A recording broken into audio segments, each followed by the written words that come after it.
iPlus training സൊല്യൂഷൻസിന്റെ പുതിയൊരു വീഡിയോയിലേക്ക് എല്ലാവർക്കും സ്വാഗതം. നമുക്ക് LSGD ഗ്രേഡ് 3 എക്സാംസ് വരുന്നുണ്ട്. അപ്പോൾ നമുക്ക് അതിനകത്തുള്ള ബിൽഡിംഗ് മെറ്റീരിയൽസ് എന്നൊക്കെ റാൻഡമായിട്ട് എടുത്തിട്ടുള്ള കുറച്ച് ക്വസ്റ്റ്യൻസ് നമുക്ക് ഡിസ്കസ് ചെയ്യാം. അപ്പോൾ നമുക്ക് ക്വസ്റ്റ്യൻസിലേക്ക് കടക്കാം. First question, most weather resisting metamorphic rock is സ്റ്റോണിനകത്ത് നിന്നുള്ളൊരു ക്വസ്റ്റ്യൻ ആണ്. ഏറ്റവും വെതർ റെസിസ്റ്റിംഗ് ആയിട്ടുള്ള മെറ്റമോർഫിക് റോക്ക് ഏതാണെന്നാണ് ചോദിച്ചിരിക്കുന്നത്. Options limestone, slate, marble, quartzite. അപ്പം നമുക്കറിയാം പല പല ക്ലാസിഫിക്കേഷൻസ് ഉണ്ട് റോക്കിന് അല്ലേ. വളരെ വളരെ ഇമ്പോർട്ടൻ്റ് ആണ്.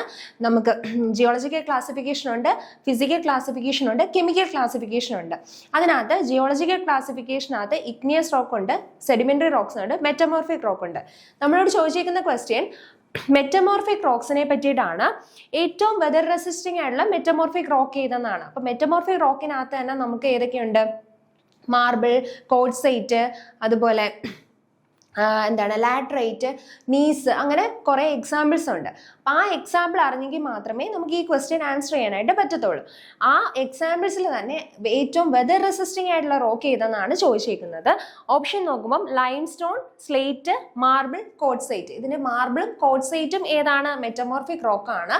അതിൽ തന്നെ കോട്ട്സൈറ്റ് ആണ് ഏറ്റവും വെതർ റെസിസ്റ്റിംഗ് ആയിട്ടുള്ള മെറ്റമോർഫിക് റോക്ക് എന്ന് പറയുന്നത്. അപ്പോൾ ഓരോ ക്ലാസിഫിക്കേഷനും അതിന്റെ എക്സാമ്പിൾസും വളരെ വളരെ ഇമ്പോർട്ടൻ്റ് ആണ്, അത് പഠിക്കുക.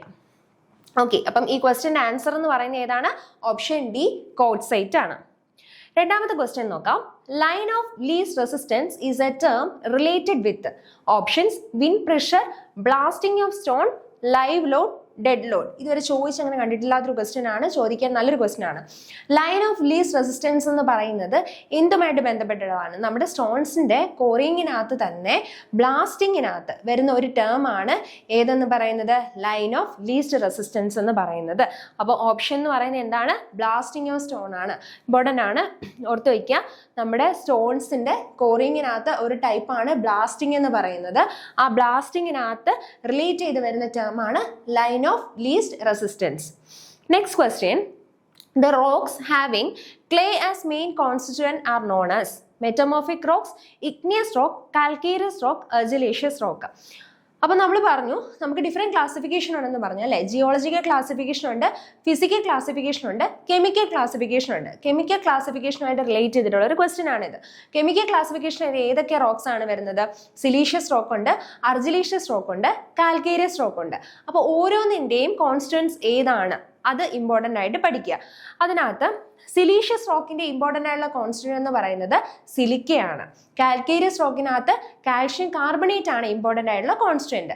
അതുപോലെ അർജിലേഷ്യസ് റോക്കിനകത്ത് വരുമ്പം അർജിൽ അല്ലെങ്കിൽ ക്ലേ ആണ് അതിന്റെ ഇമ്പോർട്ടൻ്റ് ആയിട്ടുള്ള കോൺസ്റ്റന്റ് എന്ന് പറയുന്നത്. അപ്പൊ നമ്മുടെ ക്വസ്റ്റ്യൻ എന്താണ്?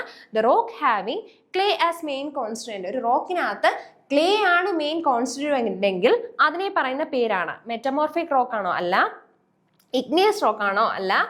Calcareous rock and argillaceous rock അല്ലെ. കാൽക്കേരിയസ് റോക്കും അർജിലേഷ്യസ് റോക്കും ഏതിനകത്താണ് വരുന്നത്? കെമിക്കൽ ക്ലാസിഫിക്കേഷൻ ഓഫ് റോക്കിനകത്താണ് വരുന്നത്. ഇതിനകത്ത് കെമിക്കൽ ക്ലാസിഫിക്കേഷനകത്ത് വരുന്നതാണ് കാൽക്കേരിയസ് റോക്കും അർജിലേഷ്യസ് റോക്കും. കാൽക്കേരിയസ് റോക്കിനകത്ത് കാൽഷ്യം കാർബണേറ്റ് ആണ് മെയിൻ കോൺസ്റ്റിറ്റ്യൂവൻ്റ് ആയിട്ട് വരുന്നത്. കാൽഷ്യം കാർബണേറ്റ് ആണ് മെയിൻ കോൺസ്റ്റിറ്റ്യൂവൻ്റ് എന്ന് പറയുന്നത്. അതുപോലെ അർജിലേഷ്യസ് റോക്കിനകത്ത് ഏതാണ്? അർജിലേഷ്യസ് റോക്കിനകത്ത് ക്ലേ ആണ് മെയിൻ കോൺസ്റ്റന്റ്. അതാണ് നമ്മുടെ ക്വസ്റ്റ്യൻ എന്ന് പറയുന്നത്. ക്ലേ മെയിൻ കോൺസ്റ്റന്റ് ആയിട്ട് വരുന്ന ഏതാണ്? അർജിലേഷ്യസ് റോക്ക് ആണ്. പിന്നെ നമുക്ക് ഏതാണുള്ളത്? സിലീഷ്യസ് റോക്ക് ഉണ്ട്. സിലീഷ്യസ് റോക്കിനകത്ത് ഏതാണ്? സിലീഷ്യസ് റോക്കിനകത്ത് സിലിക്കയാണ് മെയിൻ കോൺസ്റ്റന്റ് എന്ന് പറയുന്നത്. ഓക്കെ, ഇത്രയും ഇമ്പോർട്ടൻ്റ് ആയിട്ട് പഠിച്ചു വയ്ക്കുക. ഇതിന്റെ എക്സാമ്പിൾസും വളരെ ഇമ്പോർട്ടൻ്റ് ആണ്. അപ്പൊ ഈ ക്വസ്റ്റിന്റെ ആൻസർ എന്താണ്? അർജിലീഷ്യസ് റോക്ക് ആണ്. ക്ലേ മെയിൻ കോൺസ്റ്റന്റ് ആയിട്ട് വരുന്ന റോക്കിനെയാണ് അർജിലീഷ്യസ് റോക്ക് എന്ന് പറയുന്നത്. ഏത് ക്ലാസിഫിക്കേഷനകത്ത് വരുന്നതാണ്? കെമിക്കൽ ക്ലാസിഫിക്കേഷൻ ഓഫ് റോക്കിനകത്ത് വരുന്നതാണ്. ജിയോളജിക്കൽ ക്ലാസിഫിക്കേഷനകത്ത് വരുന്ന ഏതൊക്കെയാണ്? ഇഗ്നിയസ് റോക്ക് ഉണ്ട്, സെഡിമെന്ററി റോക്ക് ഉണ്ട്, മെറ്റമോർഫിക് റോക്ക് ഉണ്ട്. പിന്നെ നമുക്ക് കെമിക്കൽ ക്ലാസിഫിക്കേഷനകത്താണ് ഈ 3 റോക്സും വരുന്നത്. പിന്നെ സ്ട്രാറ്റിഫൈഡ്, അൺസ്ട്രാറ്റിഫൈഡ്, ഫോളിയേറ്റഡ് എന്നൊക്കെ പറയുന്നത് ഏതിനകത്ത് വരുന്നതാണ്? ഫിസിക്കൽ ക്ലാസിഫിക്കേഷനകത്ത് വരുന്നതാണ്. ഓരോന്നിൻ്റെയും എക്സാമ്പിൾസും ഇമ്പോർട്ടൻ്റ് ആണ്. അടുത്ത question, the main function of alumina in brick earth നിബ്രിക് എർത്തിനകത്ത് അലൂമിനയുടെ മെയിൻ ഫംഗ്ഷൻ എന്താണ്? ഓപ്ഷൻസ് നോക്കാം. Impart plasticity, increase durability, prevent shrinkage, increase impermeability. അപ്പോൾ നമ്മുടെ ബ്രിക്കിന്റെ കോൺസ്റ്റൻസിനകത്തുള്ള അലൂമിനയുടെ മെയിൻ ഫംഗ്ഷൻ ആണ് നമ്മളോട് ചോദിച്ചിരിക്കുന്നത്. അലൂമിനയുടെ മെയിൻ ഫംഗ്ഷൻ എന്താണ്? ഒരുപാട് പ്രാവശ്യം റിപ്പീറ്റ് ചെയ്തിട്ടുള്ള ഒരു ക്വസ്റ്റ്യൻ ആണ്. അലൂമിനയുടെ മെയിൻ ഫംഗ്ഷൻ എന്ന് പറയുന്നത് പ്ലാസ്റ്റിസിറ്റി ഇമ്പാർട്ട് ചെയ്യുന്നു. പിന്നെന്താണ്? അലൂമിന എത്ര പെർസെൻറ്റേജ് നമ്മൾ യൂസ് ചെയ്യുന്നുണ്ട്? 20 to 30% ആണ് യൂസ് ചെയ്യുന്നത്. അലൂമിന എക്സസ് ആയിട്ട് വരുവാണെങ്കിൽ വാർപ്പിങ്ങും ഷ്രിങ്കേജും ഒക്കെ ഉണ്ടാകുന്നു. അപ്പോൾ മെയിൻ ആയിട്ടുള്ള കുറച്ച് പോയിന്റ്സ് ആണ്. ഓരോ കമ്പോണൻസും എത്ര പെർസെൻറ്റേജ് ആണ്, അതിന്റെ ഫങ്ഷൻസ്, ഇതെല്ലാം നോട്ട് ചെയ്യുക, ഇമ്പോർട്ടൻ്റ് ആണ്. ഓക്കെ, നമ്മൾ ഈ ഓരോ ക്വസ്റ്റ്യൻസ് എടുക്കുമ്പോഴും അതുമായിട്ട് റിലേറ്റ് ചെയ്തിട്ടുള്ള ടോപ്പിക്സ് എല്ലാം ഒന്ന് റിവൈസ് ചെയ്ത് പോവുക. അതുമായിട്ട് ബന്ധപ്പെട്ട് വന്നിട്ടുള്ള ക്വസ്റ്റ്യൻസ് കൂടെ മനസ്സിലൂടെ ഓടി പോകണം. ഓക്കെ, അപ്പൊ ഈ ക്വസ്റ്റ്യൻ ആൻസർ എന്താണ്? ഇമ്പാർട്ട് പ്ലാസ്റ്റിസിറ്റി ആണ്. Next question, soundness test of cement is done to determine its. നമ്മൾ സിമെന്റിനകത്ത് സൗണ്ട്നെസ് ടെസ്റ്റ് ചെയ്യുന്നത് എന്ത് കണ്ടുപിടിക്കാനാണ്? Alumina content, durability, iron oxide content, free lime content. നമ്മൾ സിമെന്റിനകത്ത് ചെയ്യുന്നതാണ് സൗണ്ട്നെസ് ടെസ്റ്റ് എന്ന് പറയുന്നത്. സൗണ്ട്നെസ് ടെസ്റ്റ് നമ്മൾ എന്ത് കണ്ടുപിടിക്കാനാണ് ഉപയോഗിക്കുന്നത്? ഫ്രീ ലൈം കണ്ടന്റ് കണ്ടുപിടിക്കാനാണ് സൗണ്ട്നെസ് ടെസ്റ്റ് ചെയ്യുന്നത്. സൗണ്ട്നെസ് ടെസ്റ്റ് ചെയ്യാൻ ഉപയോഗിക്കുന്ന അപ്പാരറ്റസിന്റെ പേരെന്താണ്? ലേ ഷാലിയർ അപ്പാരറ്റസ് ആണ്. അപ്പോൾ വിക്കറ്റ് അപ്പാരറ്റസ് എന്തിനു വേണ്ടിയാണ് ഉപയോഗിക്കുന്നത്? കൺസിസ്റ്റൻസി കണ്ടുപിടിക്കാനാണ് വിക്കറ്റ് അപ്പാരറ്റസ് ഉപയോഗിക്കുന്നത്. സൗണ്ട്നെസ് ടെസ്റ്റിനകത്ത് തന്നെ ഫ്രീ ലൈം കണ്ടന്റും കണ്ടുപിടിക്കും, മഗ്നീഷ്യ ലൈം കണ്ടന്റും കണ്ടുപിടിക്കും. ഫ്രീ ലൈം കണ്ടന്റ് കണ്ടുപിടിക്കാനാണ് നമ്മൾ ലേ ഷാലിയർ അപ്പാരറ്റസ് യൂസ് ചെയ്യുന്നത്. അതുപോലെ ലൈമും മഗ്നീഷ്യം കൂടെ കണ്ടുപിടിക്കാൻ ഉപയോഗിക്കുന്ന ഏതാണ്? ഓട്ടോക്ലേവ് ടെസ്റ്റ് ആണ്. ഓക്കെ, ഇത്രയും പോയിന്റ്സ് ഇതുമായിട്ട് ബന്ധപ്പെട്ട് ഓർത്തിരിക്കുക. ഇനി ഡിഫറെന്റ് ടെസ്റ്റുകൾ ഉണ്ടല്ലേ സിമെന്റിന്റെ, അതെല്ലാം നോട്ട് ചെയ്യണം, പഠിക്കണം. അപ്പൊ ഇതിന്റെ ആൻസർ എന്താണ്? Free lime content. Soundness of test of cement നമ്മൾ എന്തിനു വേണ്ടിയിട്ടാണ് യൂസ് ചെയ്യുന്നത്? സൗണ്ട്നെസ് ടെസ്റ്റ് ഓഫ് സിമെന്റ് എന്ന് പറയുന്നത് ഫ്രീ ലൈം കണ്ടന്റ് കണ്ടുപിടിക്കാനാണ് ഉപയോഗിക്കുന്നത്. ഇനി ലൈമും മഗ്നീഷ്യയും കൂടെ ആണെങ്കിൽ നമ്മൾ യൂസ് ചെയ്യുന്നത് എന്താണ്? ലൈം ആൻഡ് മഗ്നീഷ്യ ആണെങ്കിൽ അവിടെ ഉപയോഗിക്കുന്നത് ഓട്ടോക്ലേവ് ടെസ്റ്റ് ആണ്. ലൈമും മഗ്നീഷ്യയും കൂടെ ആണെങ്കിൽ ഓട്ടോക്ലേവ് ടെസ്റ്റ് യൂസ് ചെയ്യുക. പിന്നെ സൗണ്ട്നെസ് ടെസ്റ്റിനകത്ത് നമ്മൾ കണ്ടുപിടിക്കാൻ ഉപയോഗിക്കുന്ന അപ്പാരറ്റസ് ഏതാണ്? ഒരുപാട് പ്രാവശ്യം ചോദിച്ചിട്ടുള്ള ക്വസ്റ്റ്യൻ ആണ്. ലേ ഷാലിയർ അപ്പാരറ്റസ് ആണ്. ലേ ഷാലിയർ അപ്പാരറ്റസ് ആണ് യൂസ് ചെയ്യുന്നത്. പിന്നെ വിക്കറ്റ് അപ്പാരറ്റസ്, ഈ രണ്ട് അപ്പാരറ്റസ് മാറി തിരിഞ്ഞ് ചോദിക്കാറുണ്ട്. വിക്കറ്റ് അപ്പാരറ്റസ് എന്തിനു വേണ്ടിയിട്ടാണ് യൂസ് ചെയ്യുന്നത്? വിക്കറ്റ് അപ്പാരറ്റസ് എന്ന് പറയുന്നത് കൺസിസ്റ്റൻസി കണ്ടുപിടിക്കാൻ ഉപയോഗിക്കുന്നതാണ്. കൺസിസ്റ്റൻസി കണ്ടുപിടിക്കാനായിട്ട് ഉപയോഗിക്കുന്നതാണ് ഏത്? Wicket apparatus. ഓക്കെ, ഈ ക്വസ്റ്റ്യനായിട്ട് റിലേറ്റ് ചെയ്തിട്ട് ചോദിക്കാൻ സാധ്യതയുള്ള ബാക്കി പോയിന്റ്സ് ആണിത്, നോട്ട് ചെയ്ത് വെക്കാം. Next question, frogs made in the bricks are option A to reduce the weight of the brick, option B to form a key for holding the mortar, option C to indicate year and name of manufacturer, option D to indicate the top of the brick. അപ്പോൾ നമ്മൾ ബ്രിക്സിനകത്ത് frogs provide ചെയ്യാറുണ്ട്. എന്തിനു വേണ്ടിയാണ് ഈ frogs provide ചെയ്യുന്നത്? നമ്മൾ ബ്രിക്കിന്റെ top ഫേസിലായിട്ടാണ്, top ലെയറിലായിട്ടാണ് നമ്മൾ frog provide ചെയ്യുന്നത്. ഒരു 10 to 20 mm ഡെപ്തിലാണ് ഫ്രോഗ് പ്രൊവൈഡ് ചെയ്യുന്നത്. നമ്മുടെ മോട്ടാറിന് എന്താണ് ഈ ഒരു ബ്രിക്കിനകത്തേക്ക് വന്നിരിക്കാൻ വേണ്ടിയിട്ട് ഒരു കീ പോലെ പ്രൊവൈഡ് ചെയ്യുന്നതാണ് ഫ്രോഗ് എന്ന് പറയുന്നത്. ഓക്കെ, അപ്പം frogs made in the bricks are to form a key for holding the mortar. ആ മോട്ടാറിനെ ഹോൾഡ് ചെയ്യാൻ ഒരു കീ പോലെ പ്രൊവൈഡ് ചെയ്യുന്നതാണ് എന്തെന്ന് പറയുന്നത്? ബ്രിക്സിനകത്ത് ഫ്രോഗ്സ്. അപ്പൊ ഓപ്ഷൻ എന്താണ്? ഓപ്ഷൻ ബി ആണ് ഇവിടെ ആൻസർ. നെക്സ്റ്റ് ക്വസ്റ്റ്യൻ, നമുക്ക് ഒരു മാച്ച് ദ ഫോളോയിങ് ആണ് ചോദിച്ചിരിക്കുന്നത്. എന്തൊക്കെയാണ് തന്നിരിക്കുന്നത്? നമുക്ക് ബ്രിക്കിനകത്തുള്ള കമ്പോണൻസും തന്നിട്ടുണ്ട്. അത് എക്സസ് ആയിട്ട് വരുവാണെങ്കിൽ എന്ത് സംഭവിക്കും? അതാണ് ഈ രണ്ട് ടേബിളിലായിട്ട് തന്നിരിക്കുന്നത്. ആദ്യം തന്നിരിക്കുന്ന alumina, silica, lime, iron oxide, magnesia. രണ്ടാമത്തെ ലിസ്റ്റ് തന്നിരിക്കുന്നത് melt and loses its shape, shrink and warp during drying and burning, decay of brick, destroy cohesion and make bricks brittle, makes bricks dark blue. ഇപ്പം ഇങ്ങനെ match the following വരുവാണെങ്കിൽ നമുക്ക് അറിയാവുന്ന എന്തെങ്കിലും ഉണ്ടോ എന്ന് ആദ്യം തന്നെ നോക്കുക. ആ ഓപ്ഷൻസ് എടുത്ത് എഴുതുക. അതിനെ കണക്ട് ചെയ്ത് നമ്മുടെ ആൻസർ ഓപ്ഷൻസിനകത്ത് ഏതെങ്കിലും ഒക്കെ ഉണ്ടെങ്കിൽ നമ്മൾ മാച്ച് ചെയ്ത് നോക്കുക, ഡിലീറ്റ് ചെയ്യാം. ഏതെങ്കിലും ഓപ്ഷൻസ് ഉണ്ടെങ്കിൽ ഡിലീറ്റ് ചെയ്യുക. അങ്ങനെ വേണം ഇത് ചെയ്യാനായിട്ട്. അപ്പൊ ആദ്യമേ നമുക്ക് നോക്കാം. അലൂമിന ഞാൻ നേരത്തെ പറഞ്ഞു, അലൂമിനയുടെ കണ്ടന്റ് 20 to 30% ആണെന്ന് പറഞ്ഞു. അലൂമിന പ്ലാസ്റ്റിസിറ്റി ഇമ്പാർട്ട് ചെയ്യുന്നുണ്ട്. എക്സസ് ആയിട്ട് അലൂമിന വരുവാണെങ്കിൽ എന്ത് പറ്റും? Shrink and warp during drying and burning, shrinkage and warping സംഭവിക്കും. അപ്പം അലൂമിന എന്ന് പറയുന്നത് പി എന്താണ്? വി ആണ്. ഓക്കെ, അലൂമിന ഷ്രിങ്ക് ആൻഡ് വാർപ്പ് എക്സസൈഡ് വരുവാണെങ്കിൽ ഷ്രിങ്ക് ആൻഡ് വാർപ്പ് ഡ്യൂറിങ് ഡ്രൈയിങ് ആൻഡ് ബേണിംഗ് ആണ്. രണ്ടാമത്തത് silica, silica Q. Silica exercised വരുവാണെങ്കിൽ എന്ത് പറ്റും? കൊഹിഷൻ ഇല്ലാതാക്കിയിട്ട് ബ്രിക്കിനെ ബ്രിട്ടിലാക്കും. ഓക്കെ, സിലിക്ക എക്സസൈഡ് വരുവാണെങ്കിൽ, ബ്രിക്കിൽ എക്സസൈഡ് വരുവാണെങ്കിൽ എന്ത് പറ്റും? കൊഹിഷൻ നഷ്ടപ്പെട്ടിട്ട് ബ്രിക്ക് എന്താവും? ബ്രിട്ടിലായിട്ട് മാറും. അപ്പൊ destroy cohesion and makes brick ബ്രിട്ടിലായിട്ട് മാറും. അതാണ് എന്തെന്ന് പറയുന്നത്? ക്യൂ, സിലിക്ക എന്ന് പറയുന്നത്.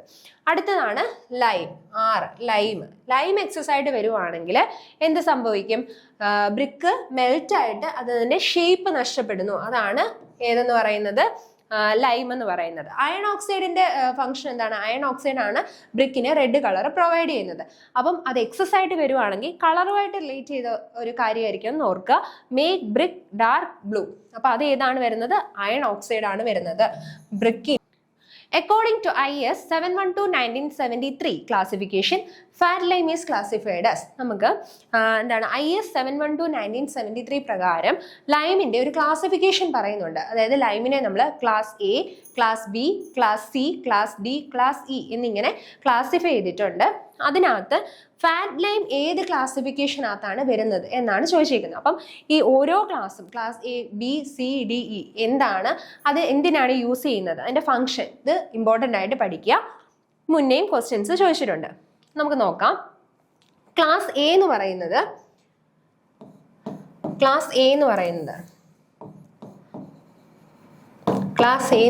ഏതായിരിക്കും? എമിനൻലി ഹൈഡ്രോളിക് ലൈം. EHL എന്ന് എഴുതുവാണ് കേട്ടോ. EHL എന്ന് പറഞ്ഞാൽ എന്താണ്? എമിനൻലി ഹൈഡ്രോളിക് ലൈം ആണ്. എമിനൻലി ഹൈഡ്രോളിക് ലൈം ആണ് ക്ലാസ് എ എന്ന് പറയുന്നത്.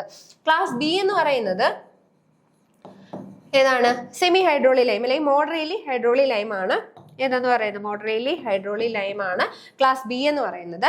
ക്ലാസ് സി എന്ന് പറയുന്നത് ഫാറ്റ് ലൈം ആണ്. ക്ലാസ് സി ഫാറ്റ് ലൈം ആണ്. ക്ലാസ് ഡി എന്ന് പറയുന്നത് ഡോളോമിറ്റിക് അല്ലെങ്കിൽ മഗ്നീഷ്യ ലൈമാണ്. ഡോളോമിറ്റിക് അല്ലെങ്കിൽ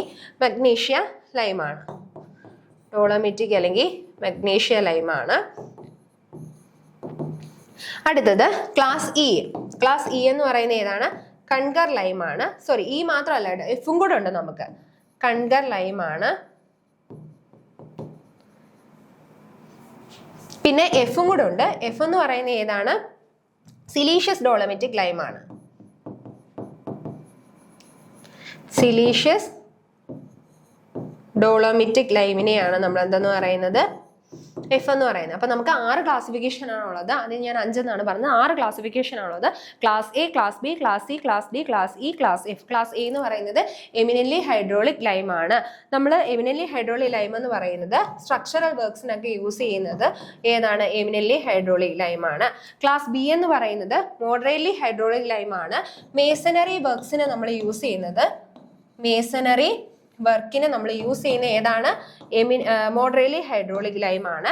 ക്ലാസ് സി എന്ന് പറയുന്നത് ഫാറ്റ് ലൈം ആണ്. ഫാറ്റ് ലൈം എന്ന് പറയുന്നത് നമ്മൾ ഫിനിഷിംഗ് വർക്കിനാണ് യൂസ് ചെയ്യുന്നത്. ഫിനിഷിംഗ് വർക്ക് എന്ന് പറയുമ്പോൾ വൈറ്റ് വാഷിംഗ്, പ്ലാസ്റ്ററിംഗ് പോലുള്ള ഫിനിഷിംഗ് വർക്കിന് നമ്മൾ യൂസ് ചെയ്യുന്ന ഏതാണ്? ക്ലാസ് സി ആണ്. അതായത് ഫാറ്റ് ലൈം ആണ്. ഫിനിഷിംഗ് വർക്കിനാണ് നമ്മൾ യൂസ് ചെയ്യുന്നത്.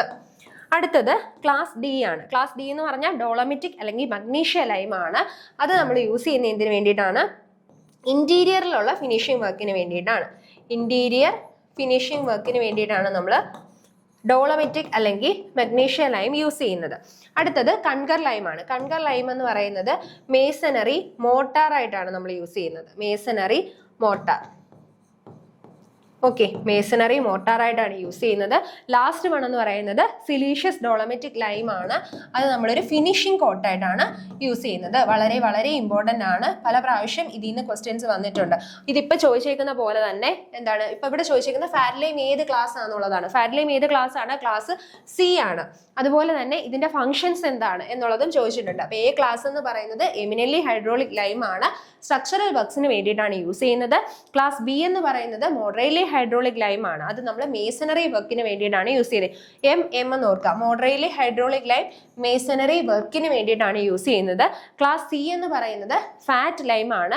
അത് ഫിനിഷിംഗ് വർക്ക്, എഫ് എന്ന് ഓർക്കുക, ഫിനിഷിംഗ് വർക്കിന് വേണ്ടിയാണ് യൂസ് ചെയ്യുന്നത്. ഫിനിഷിംഗ് വർക്ക് ഏതാണ്? വൈറ്റ് വാഷിംഗ്, പ്ലാസ്റ്ററിംഗ് ഒക്കെയാണ് ഫിനിഷിംഗ് വർക്ക് എന്ന് പറയുന്നത്. ക്ലാസ് ഡി എന്ന് പറയുന്നത് ഡോളമിറ്റിക് അല്ലെങ്കിൽ മഗ്നീഷ്യ ലൈം ആണ്. ഇന്റീരിയറിലുള്ള ഫിനിഷിങ്ങിന് വേണ്ടിയിട്ടാണ് നമ്മൾ ക്ലാസ് ഡി ഉപയോഗിക്കുന്നത്. ക്ലാസ് ഇ എന്ന് പറയുന്നത് കൺകർ ലൈമാണ്. അത് മേസണറി മോട്ടാറായിട്ടാണ് യൂസ് ചെയ്യുന്നത്. എഫ് എന്ന് പറയുന്നത് സിലീഷ്യസ് ഡോളമിറ്റിക് ലൈമാണ്. അത് ഫിനിഷിംഗ് കോട്ടായിട്ടാണ് യൂസ് ചെയ്യുന്നത്. ഓക്കെ, അപ്പം ഇതിന്റെ ആൻസർ എന്ന് പറഞ്ഞാൽ എന്താണ്?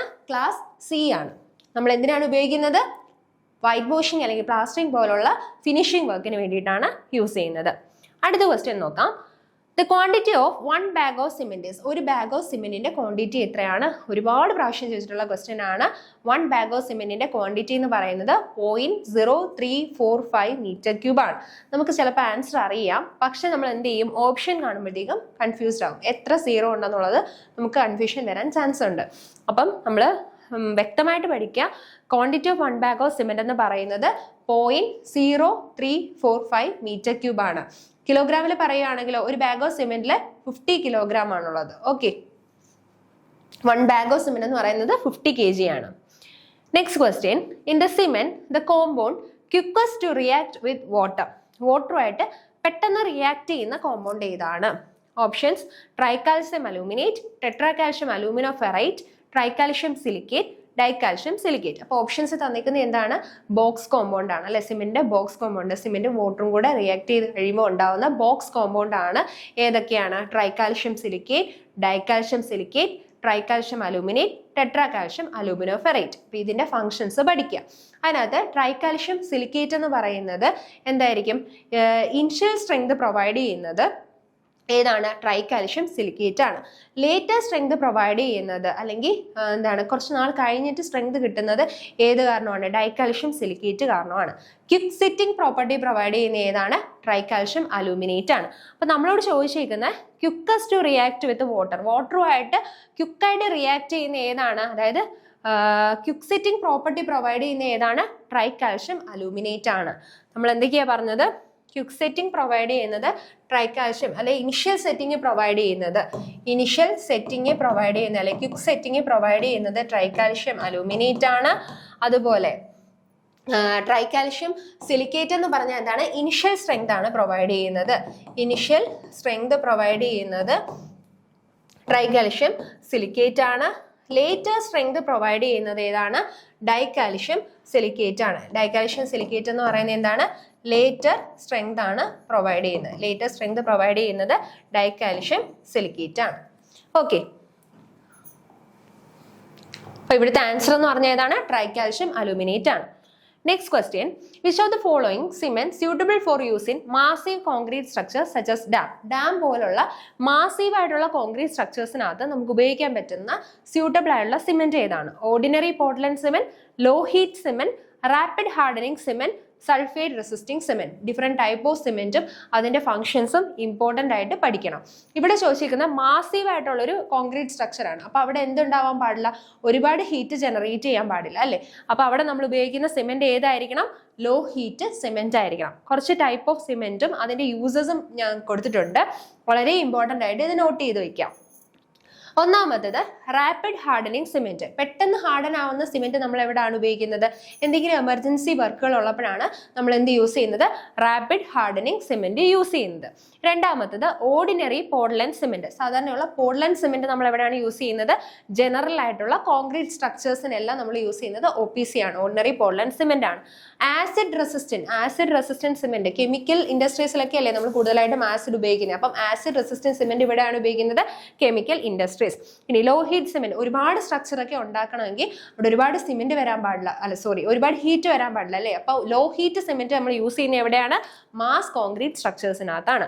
ഇനി എക്സ്പാൻഡിങ് സിമെന്റ് എന്ന് പറഞ്ഞാൽ എന്താണ്? എന്തെങ്കിലുമൊക്കെ ക്രാക്കുകളോ ഡാമേജോ ഒക്കെ ഉണ്ടെങ്കിൽ അവിടെ നമ്മൾ യൂസ് ചെയ്യുന്ന ടൈപ്പ് ഓഫ് സിമെന്റ് എന്ന് പറയുന്നത് ഏതാണ്? എക്സ്പാൻഡിങ് സിമെന്റ് ആണ്. Repair damage concrete structures, water retaining structures, ഇതിനകത്തൊക്കെ നമ്മൾ യൂസ് ചെയ്യുന്നത് എക്സ്പാൻഡ് സിമെന്റ് ആണ്. സൾഫേറ്റ് റെസിസ്റ്റിംഗ് സിമെന്റ് ഒരുപാട് പ്രാവശ്യം ചോദിച്ചിട്ടുണ്ട്. സൾഫേറ്റ് റെസിസ്റ്റിംഗ് സിമെന്റ് എന്ന് പറഞ്ഞാൽ നമ്മൾ കനാൽ ലൈനിങ്, സീവേജ്, കൾവേർട്ട്, ഇതിനകത്തൊക്കെ നമ്മൾ യൂസ് ചെയ്യുന്ന ഏതാണ്? സൾഫേറ്റ് റെസിസ്റ്റിംഗ് സിമെന്റ് ആണ്. മോഡിഫൈഡ് പോർട്ട്ലാൻഡ് സിമെന്റ് എവിടെയാണ് ഉപയോഗിക്കുന്നത്? ഹെവി കൺസ്ട്രക്ഷൻ അബട്ട്മെന്റ് പിയേഴ്സിനകത്തൊക്കെയാണ് നമ്മൾ മോഡിഫൈഡ് പോർട്ട്ലാൻഡ് സിമെന്റ് ഉപയോഗിക്കുന്നത്. ഇനി ഹൈ അലൂമിന സിമെന്റ് ആണെങ്കിൽ നമ്മൾ ഫർണസിനകത്തൊക്കെയാണ് ഹൈ അലൂമിന സിമെന്റ് യൂസ് ചെയ്യുന്നത്. അപ്പൊ ഈ ടൈപ്പുകളും അതിന്റെ യൂസസും വളരെ വളരെ ഇമ്പോർട്ടൻ്റ് ആണ് പഠിക്കുക. ഇതിനകത്ത് സൾഫേറ്റ് റെസിസ്റ്റൻസ് സിമെന്റ് കനാൽ ലൈനിങ്ങിനും സീവേജിനും ഒക്കെയാണ് യൂസ് ചെയ്യുന്നത്. അതുപോലെ ലോ ഹീറ്റ് സിമെന്റ് നമ്മളിപ്പോൾ പറഞ്ഞല്ലോ, മാസ് കോൺക്രീറ്റ് സ്ട്രക്ചറിൽ യൂസ് ചെയ്യുന്നുണ്ട്. അതേപോലെ റാപ്പിഡ് ഹാർഡനിങ് സിമെന്റ് എമർജൻസി വർക്ക്സിനാണ് യൂസ് ചെയ്യുന്നത്. ആസിഡ് റെസിസ്റ്റൻസ് സിമെന്റ് എവിടെയാണ്? കെമിക്കൽ ഇൻഡസ്ട്രീസിലാണ് യൂസ് ചെയ്യുന്നത്. Next question, which of the following is useful in predicting the age of tree? ഒരു ട്രീയുടെ ഏജ് പ്രെഡിക്റ്റ് ചെയ്യുന്നത് എന്ത് വെച്ചിട്ടാണ്? ഓപ്ഷൻസ് നോക്കാം. Medullary rays, pith, cambium layer, annual rings. നമ്മൾ ഇതിന് മുന്നേ ഉള്ളൊരു PYQവിൽ ഡിസ്കസ് ചെയ്തതാണ്. നമ്മളൊരു ട്രീയുടെ ഏജ് ഡിറ്റർമൈൻ ചെയ്യുന്നത് അതിൻ്റെ ആനുവൽ റിങ്സ് വെച്ചിട്ടാണ്. എന്താണ് പിത്ത് എന്ന് പറഞ്ഞാൽ? അതിൻ്റെ സെൻട്രൽ മോസ്റ്റ് പോർഷനെയാണ് നമ്മൾ പിത്ത് അല്ലെങ്കിൽ മെഡുല എന്ന് പറയുന്നത്. പിന്നെന്താണ്? ആ പിത്തിനെ സറൗണ്ട് ചെയ്ത് വരുന്ന ആനുവൽ റിങ്സിനെയാണ് നമ്മൾ ഹാർഡ്വുഡ് എന്ന് പറയുന്നത് അല്ലെങ്കിൽ ഡ്യൂറമൻ എന്ന് പറയുന്നത്. അതിനെ ആ ഹാർഡ്വുഡിനെ ചുറ്റി വരുന്ന മെഡുലറി ആനുവൽ റിങ്സ് ആണ് എന്തെന്ന് പറയുന്നത്? സാപ്വുഡ് എന്ന് പറയുന്നത്. പിന്നെന്താണുള്ളത്? കേമ്പിയം ലെയർ ഉണ്ട്, പിന്നെ ഒരു ഇന്നർ ബാർക്ക് ഉണ്ട്, ഒരു ഔട്ടർ ബാർക്ക് ഉണ്ട്. ഇതിന്റെ ഫങ്ഷൻസ് ഇതിനെ, അതായത് ഈ പിത്തിൽ നിന്നും നമ്മുടെ കേമ്പിയം വരെ എക്സ്റ്റെൻഡ് ചെയ്ത് വരുന്ന റേസിനെയാണ് നമ്മൾ എന്തെന്ന് പറയുന്നത്? മെഡുലറി റേസ് അല്ലെ പിത്ത് റേസ് അല്ലെങ്കിൽ വാസ്കുലർ റേസ് എന്ന് പറയുന്നത്. അതെല്ലാം നമ്മളൊരു ടോപ്പിക്ക് ഡിസ്കസ് ചെയ്തിട്ടുള്ളതാണ്. അത് നോട്ട് ചെയ്ത് വെക്കുക. ഇവിടെ പറഞ്ഞേക്കുന്നത് എന്താണ്? ഒരു ട്രീയുടെ ഏജ് ഡിറ്റർമൈൻ ചെയ്യുന്നത് എന്ത് വെച്ചിട്ടാണ്? ആനുവൽ റിങ്സ് വെച്ചിട്ടാണ്. അടുത്ത ക്വസ്റ്റ്യൻ നോക്കാം. The timber defect indicated by a curvature formed in length wise direction is? Option split, bow, warp, come. അപ്പൊ നമ്മുടെ ഡിഫക്റ്റിനകത്താണ് ചോദിച്ചിരിക്കുന്നത്. സീസണിങ് കാരണമുള്ള ഒരു ഡിഫക്റ്റ് ആണ് ചോദിച്ചിരിക്കുന്നത്. സീസണിങ്ങിനകത്ത് തന്നെ നമ്മുടെ ലെങ്ത് വൈസിൽ ഉണ്ടാവുന്ന കർവേച്ചർ എന്താണ്? അങ്ങനെയുള്ള ഡിഫക്റ്റിനെ പറയുന്ന പേരാണ് ബോ എന്ന് പറയുന്നത്. ഇനി ഈ കർവേച്ചർ ട്രാൻസ്വേഴ്സ് ഡയറക്ഷനാണ് ഉണ്ടാകുന്നതെങ്കിൽ അതിനെ എന്താണ് പറയുന്നത്? കപ്പെന്നാണ് പറയുന്നത്. ഇനി നമ്മുടെ വാർപ്പ് എന്ന് പറഞ്ഞാൽ എന്തായിരിക്കും? ആ ഒരു ടിമ്പർ പീസ് അതിന്റെ ഷേപ്പിൽ നിന്നും ബെൻഡ് ഔട്ട് ചെയ്ത് പോവുകയാണെങ്കിൽ, ഔട്ട് ഓഫ് ഷേപ്പ് ആയി പോവുകയാണെങ്കിൽ അതിനെയാണ് വാർപ്പ് എന്ന് പറയുന്നത്. ഒരു ക്രാക്ക് ഒരു എൻഡ് തൊട്ട് അടുത്ത എൻഡ് വരെ എക്സ്റ്റെൻഡ് ചെയ്യുവാണെങ്കിൽ അതിനെ സ്പ്ലിറ്റ് എന്നും, എക്സ്റ്റെൻഡ് ചെയ്യുന്നില്ല ജസ്റ്റ് ക്രാക്ക് അവിടെ ഇവിടെ ആയിട്ട് പാർഷ്യലി ആയിട്ട് നിൽക്കുവാണെങ്കിൽ അതിനെ നമ്മൾ ചെക്ക് എന്നും പറയും. അപ്പൊ ഇവിടെ ബോയും ഉണ്ട്, കപ്പും കൂടെ തിരിഞ്ഞു പോരുത്. ബോ എന്ന് പറയുന്നത് എന്താണ്? ലെങ്ത് വൈസിൽ ഉണ്ടാവുന്ന കർവേച്ചർ ആണ്. ട്രാൻസ്വേഴ്സ് ഡയറക്ഷൻ ഉണ്ടാവുന്ന കർവേച്ചറിനെ പറയുന്ന പേരാണ് cup. Okay, next question. The timber which is partly or fully covered with resin and then cured at a temperature is known as compressed timber, impressed timber, rough timber, standing timber. അപ്പോൾ ഒരു timber അതിനെ നമ്മൾ partly അല്ലെങ്കിൽ fully resin വെച്ച് cover ചെയ്യുവാണ് ഒരു ടെമ്പറേച്ചറിലാണ് എങ്കിൽ, അതാണ് ഇമ്പോർട്ടൻ്റ് ആയിട്ടുള്ള പോയിന്റ്. നമുക്ക് രണ്ട് രീതിയിൽ എന്ത് ചെയ്യാൻ പറ്റും? റെസിൻസ് പ്രൊവൈഡ് ചെയ്യാൻ പറ്റും, എന്നിട്ട് ക്യൂർ ചെയ്യാൻ പറ്റും. ടെമ്പറേച്ചർ വെച്ചും ക്യൂർ ചെയ്യാൻ പറ്റും, പ്രഷർ വെച്ചും ക്യൂർ ചെയ്യാൻ പറ്റും. ഇവിടെ ചോദിച്ചിരിക്കുന്നത് ടെമ്പറേച്ചർ ആണ്. ടെമ്പറേച്ചർ വെച്ചാണ് നമ്മൾ ക്യൂർ ചെയ്യുന്നതെങ്കിൽ അതിനെ പറയുന്ന പേരാണ് ഇംപ്രക്ട് ടിമ്പർ. ആ ടെമ്പറേച്ചർ എന്ന് പറയുന്നത് എത്രയാണ്? 150 to 160 ഡിഗ്രി സെൽഷ്യസ് ആണ്. 150 to 160 ഡിഗ്രി സെൽഷ്യസ് ടെമ്പറേച്ചറിലാണ് നമ്മൾ ക്യൂർ ചെയ്യുന്നതെങ്കിൽ അതാണ് ഇംപ്രക്ട് ടിമ്പർ എന്ന് പറയുന്നത്. നമ്മൾ ഈ രണ്ട് പ്രോസസ്സ്, അതായത് ഇംപ്രക്ട് ടിമ്പറും ഉണ്ട്, കംപ്രക്ട് ടിമ്പറും ഉണ്ട്. കംപ്രക്ട് ടിമ്പറിലാണെങ്കിൽ നമ്മൾ എന്താണ് പ്രൊവൈഡ് ചെയ്യുന്നത്? ഒരു പ്രഷർ ആയിരിക്കും പ്രൊവൈഡ് ചെയ്യുന്നത്. ഈ രണ്ട് ടിമ്പേഴ്സിനകത്തും നമ്മൾ കൊടുക്കുന്ന റെസിൻ എന്ന് പറഞ്ഞ ഏതാണ്? ഫീനോൾ ഫോർമാൽഡിഹൈഡ് ആണ്. Phenol formaldehyde.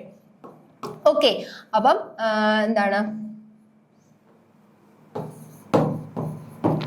നമ്മുടെ ടിമ്പറിനെ നമുക്ക് രണ്ട് രീതിയിൽ റെസിൻസ് വെച്ചിട്ട് നമുക്ക് ട്രീറ്റ് ചെയ്യാനായിട്ട് പറ്റും. ഒന്നെന്ന് പറഞ്ഞാൽ ടെമ്പറേച്ചർ ഉപയോഗിച്ചിട്ടാണ്. ടെമ്പറേച്ചർ വെച്ചിട്ടാണ് നമ്മൾ ക്യൂർ ചെയ്യുന്നതെങ്കിൽ അത് ഇംപ്രക്ട് ടിമ്പർ ആയിരിക്കും. പ്രഷർ ആണ് നമ്മൾ യൂസ് ചെയ്യുന്നതെങ്കിൽ അത് കംപ്രക്ട് ടിമ്പർ ആയിരിക്കും. ടെമ്പറേച്ചർ പ്രൊവൈഡ് ചെയ്യുന്ന 150 to 160 ഡിഗ്രി സെൽഷ്യസ് ആയിരിക്കും. അപ്പോൾ ബാക്കി ക്വസ്റ്റ്യൻസ് നമുക്ക് വേറൊരു വീഡിയോയിൽ ഡിസ്കസ് ചെയ്യാം. Thank you.